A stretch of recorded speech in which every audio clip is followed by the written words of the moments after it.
ভিডিওর শুরুতেই তোমাদের কাছে আমি একটা প্রশ্ন করব, এই নিষ্পাপ মনে আমার একটা প্রশ্ন জাগলো, তাই এমনি জিজ্ঞেস করব। তাই মেহেন্দি ডিজাইনটা করতে করতেই তোমাদের সাথে গল্পটা করা যাক তাহলে। যে এত ঠান্ডার মধ্যে তোমরা কেমন আছো? আমি তো প্রচন্ড শীত কাতুরে, তো সেজন্য আমি একদম দেখতেই পাচ্ছ কানে টুপি ফুপি পরে একদম রেডি হয়ে গেছি। এতদিন কাজ করছিলাম, বাট আজকে একটু স্পেশাল মানুষকে মেহেন্দি করতে যাচ্ছি, আজকে একটা মেহেন্দির কাজ আছে। তো রেডি হয়ে গিয়ে আমি এখন বেরোবো। আর এই যে আমার ব্যাগ, তোমরা দেখতেই পাচ্ছ। তো ব্যাগ ফ্যাগ নিয়ে আমি একদম মেহেন্দি করতে বেরিয়ে পড়ছি। আজকে বেশি কিছু নয়, জাস্ট একটা পার্টি মেহেন্দি আছে।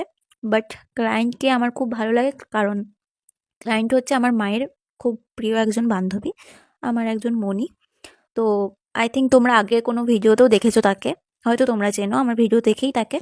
তো দেখো, আমি এখন বেরিয়ে পড়েছি, টোটোতে করে যাচ্ছি।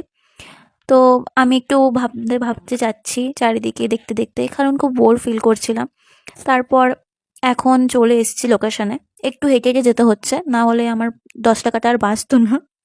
তো ওই জন্য লোকেশনের কাছে গিয়ে একটু হেঁটে গিয়ে বাড়িতে পৌঁছে গেছি। তো রিভিউটাও দেখে নাও, আজকে ক্লায়েন্টের রিভিউটা আমি তোমাদের সাথে শেয়ার করছি। আর মেহেন্দিটা কেমন হয়েছে অবশ্যই জানিও তোমরা। তো তোমার কেমন লেগেছে আমাকে একটু বলো। আমার তো ভীষণ ভালো লেগেছে। আজকের ডিজাইনটা তো আমার কাছে একদম ইউনিক লাগছে।